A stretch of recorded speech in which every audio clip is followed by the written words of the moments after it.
আমার ছেলেটার জন্য একটু চিন্তা করো, আমার ছেলেটার বাবা হিসেবে তুমি ওকে একটু আদর ভালোবাসা দিও আইসা। আব্বু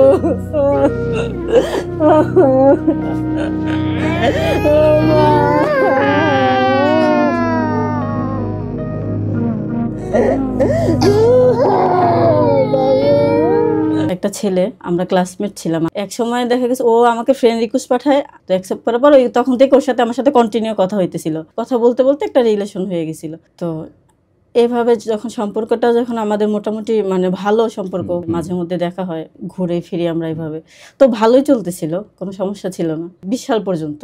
এর মধ্যে আপনারা কি ফিজিক্যালি ইনভলভ হয়েছিলেন নাকি? হ্যাঁ, সম্পর্ক চলাকালীন? হ্যাঁ, তো ক্লোজ হয়ে গেছিল। আচ্ছা, তারপর? তো বিয়ে করব, ও বলছে যে কাউকে এখন আপাতত জানাবো না, আমরা নিজেরা করব, তারপরে জানবে। তো তারপরে আমরা বিয়ে করি 20 সালে। মানে বৈধভাবে আপনারা বিয়ে করেন? হ্যাঁ, বিয়ে করি। আচ্ছা, তারপর? বিয়ে করি, আমরা একসাথে থাকবো। দুই বাসাতে কেউ জানে না? না, দুই ভাষাতে কেউ জানে না। তো এরপরে আমরা বাসা নিলাম, বাসা নেওয়ার পরে ও শুক্রবার বৃহস্পতিবার দিন আসতো, ছুটির দিনে আর কি। মানে ও কন্টিনিউ থাকতো না, থাকলে তাহলে ধরা খেয়ে যাবে। ওর সাথে প্রতিদিন ফোনে আমরা ভিডিও কলে কথা বলতেছি। মানে ফোনে যোগাযোগটা সব সময় ছিল? হ্যাঁ, সব সময় ছিল। আমি দেখা গেছে ওরে প্রেশার দিতাম না কোনোভাবেই, কোনো কিছুতেই, যে না লাগলেও যে ওর কাছ থেকে নিয়ে তারপর আমি করতে হবে, মানে এইটা আমার না। আমি ওর টাকা আমার টাকা তো একই টাকা, আমি তো জব করতেছি। জব করতেন? ও দেখা গেছে যেহেতু আমার স্যালারি ভালো, ওর লাগলে ও মাঝে মধ্যে আমার কাছ থেকে নিত। তার মাথায় মানে চুল কম, একটু একটু চুল পড়তে থাকে। এরপরে এখন বলতেছে যে আমার মাথায় চুল লাগাইতে হবে। তো তারপর বলতেছে যে অফিসে যাই, মানুষ কিরকম লাগে না, এত মানে একটা হ্যান্ডসাম এত সুন্দর একটা ছেলে, মাথায় চুল নাই, কিরকম দেখা যায় না, মানুষ এরকম বলে। তো তোমার তো ডিপিএস আছে, তোমার ওইখান থেকে লোন করে 50,000 টাকা দাও, তারপরে ওই চুল লাগাবে আর কি, সার্জারি করে টাকা নিয়ে। হ্যাঁ, সার্জারি করে চুল লাগাবে আর কি। এক জায়গায় দেখছে, ব্যাংকে গেলাম আমি লোন উঠাইতে, কারণ বলতে হয় যে কিসের জন্য লাগবে, ওইটা ফুল ডিটেলস ওদেরকে বলতে হবে ওই সময়। এখন আমি হুট করে আমার মিথ্যা কথা আমার মুখে এমনি তো আসে না, মানে ওখানে বলেই দিছি যে আমার জামাই ওর মাথায় চুল লাগাবে, তো সেই জন্য মানে লোন দরকার আমার এই জন্য লোন দরকার। এখন ওরা অনেকে অবাক হয়ে গেছে। ওকে আবার ব্যাংকে থেকে আবার ফোন দিছি, পরে আমি বলছি টাকা কি কত উঠাবো, তুমি ঠিকঠাক মতন তো বললা না কিছু। পরে বলে কি তাহলে 80,000 টাকা উঠাও। তো আচ্ছা ঠিক আছে তাহলে, এবার বললাম ওদেরকে তাহলে 80,000 টাকা আমি তুলবো। তো দেখা গেছে 80,000 টাকা ওরা ম্যানেজ করে, মানে বইসা সব কিছু ঠিকঠাক করে উঠাইলাম। এরপরে দেখা গেছে ওর মাথার জন্য কাজ শুরু করে দিছে আর কি, যেখানে সার্জারি করে ওখানে সার্জারি করছে, চুল লাগাইছে। হ্যাঁ, লাগছে। এর মধ্যে ও আবার আমার সাথে ওই যে টাকা দেওয়ার পরে চুল লাগানোর পরে একটা মেয়ের সাথে ও কথা বলছে, ওই মেয়ের সাথে আমি ফোন দিয়ে আমি বলছি যে আমি তো ওর ওয়াইফ, তুমি ওর সাথে কেন কথা বলো।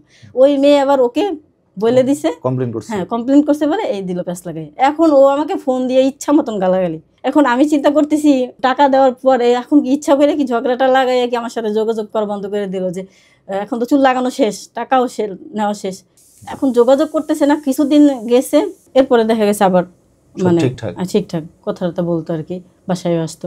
যাই হোক, এরপরে ডাক্তার দেখাইলাম আমি, আবার আমার একটু শারীরিক একটু সমস্যা দেখা দিছে, তো ডাক্তার দেখাইলাম। ডাক্তার আমাকে বলছে কি আপনি তাড়াতাড়ি মানে বাবু না ট্রাই করেন, না হলে দেখা গেছে আপনার বাবু আবার নাও হইতে পারে। তো আমি বের হয়ে ওকে বললাম যে ডাক্তার আমাকে এটা বলছে, কোনো ভালো মন্দ কিছু বলে নাই, চুপ ছিল।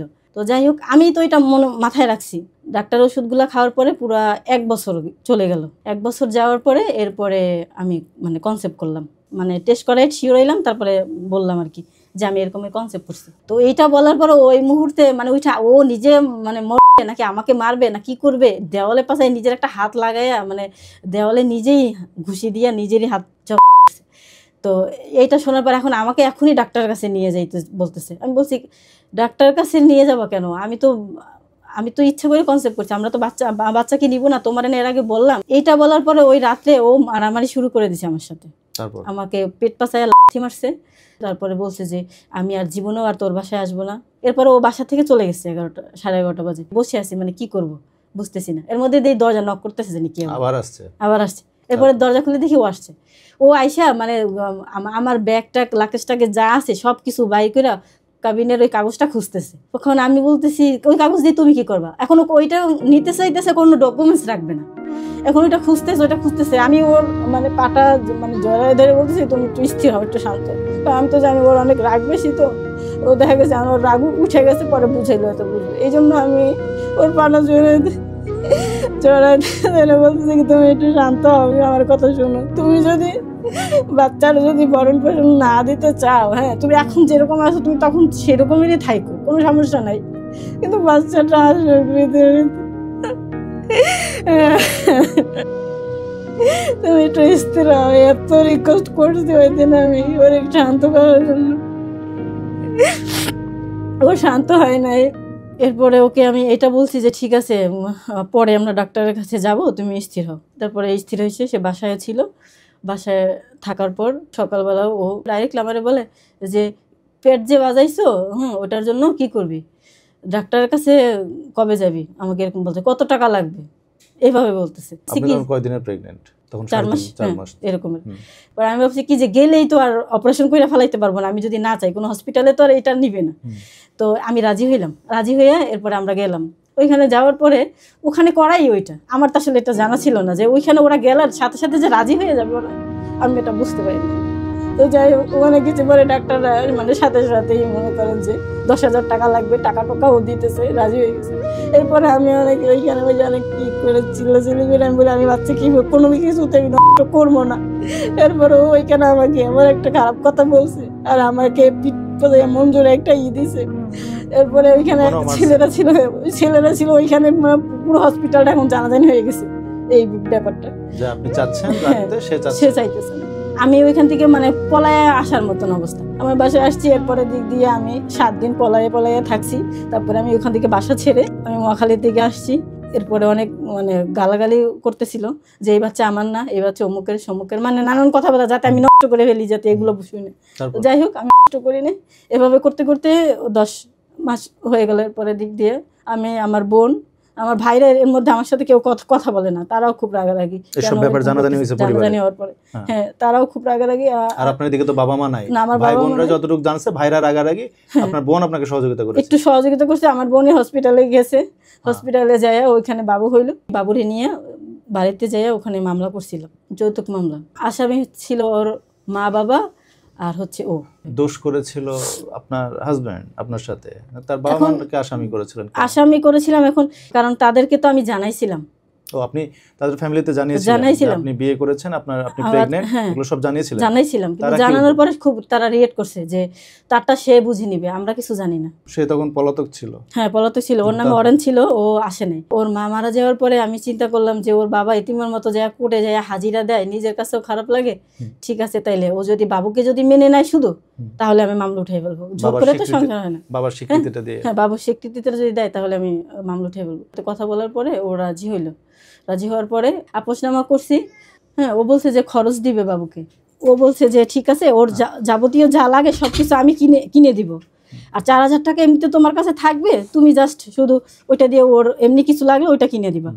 সবকিছু যখন বলছে মানে আমি মানে কারণ আমি একবারে গলে গেলাম, আমি ওর বিশ্বাস করলাম। আবার বিশ্বাস করলাম, আমি ভাবলাম যে মনে হয় যে সব সত্যই। এরপর ওখানে যে সব লেখানোর পরে ওইটা নিয়ে আমরা গ্রামে যাই, ওর বাবা আমি ও, তাহলে ওইখান থেকে মামলা উঠাইয়া ও আর আমি একসাথে আবার ঢাকাতে আসলাম। যখন আপোষনামা করেছেন তখন কি ডিভোর্স দিয়েছিল সে আপনাকে? না না, শুধু আপোষই হয়েছে। তারপরে ঢাকাতে আসার পরে এরপরে ও বাবুরে দেখতে আসতো। এর মধ্যে ওকে আমি বাবুকে দেখতে আসার কথা, আমি ওকে ফোন দিছি, পরে ও খুব রিয়েক্ট করে। আমি বলছি তুমি তো কখনো ডেট চেঞ্জ করো না, তো তুমি আসার কথা বলে আসলা না কেন? পরে বলতেছে আসার কথা ছিল, আসলাম না, কোনোদিনই আর আসবো না। তখন আমি বুঝে ফেলছি না যে বিয়ে করতে চাইতেছে, বিয়ে করবে এবং এদিকে আর মুভ করবে না কোনোদিন আর। যেদিনকে ও বিয়ে করছে আমি এত কষ্ট পাইছি, আমার এক মুহূর্তে মনে হয়েছিল যে আমি এই দ্বিতীয়বার আবার এতিম হলাম মনে হয়। বাচ্চার খোঁজ খবর রাখে? ওকে দেখতেই চায় না, এই 4 মাস চলতেছে। এই 4 মাস সে ছেলেকেও দেখে নাই?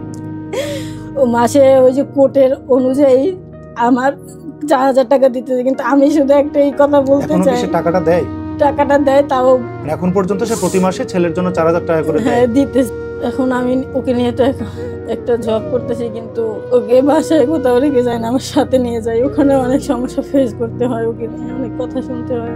আপনি যেখানে চাকরি করেন সেখানে তাকে নিয়ে প্রতিদিন যেতে হয়? হ্যাঁ প্রতিদিন যেতে হয়। এভাবে কতদিন সম্ভব? আমি জানি না কতদিন সম্ভব। আমি মূলত আসলে আমি ভুলই করছি, আমার মতন কেউ ভুল করেন না। আপনি আসলে তার সৌন্দর্যের প্রেমে পড়েছিলেন, তাই না? মানুষের মানে চারিত্রিক ব্যাপারগুলো সবার আগে দেখা উচিত আমাদের সকলের। কেউ আমার মতন ওই যে চেহারা সুন্দর ছেলেদেরকে বিয়ে করবেন না, তাহলে সুখী থাকতে পারবেন না। আপনার থেকেও অনেক কুৎসিত একটা ছেলেকে বিয়ে করবেন, দেখবেন সে দিন শেষে আপনাকে রেসপেক্ট দিবে, সে সম্মান করবে, অবহেলা করবে না। আমার জীবনটা তো শেষ হয়ে গেল, এর সাথে আমার ছেলেটা বাবা আরাম এলো, ওর বাবা থেকেও মনে হয় যে না এর মতন। আমি যদি মারা যাই ওকে কে দেখবে?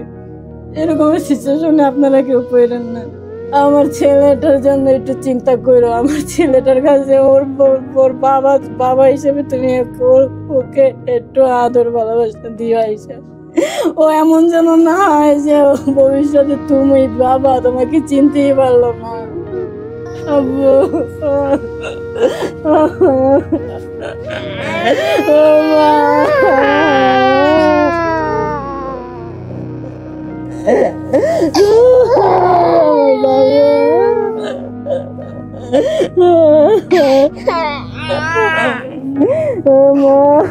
মা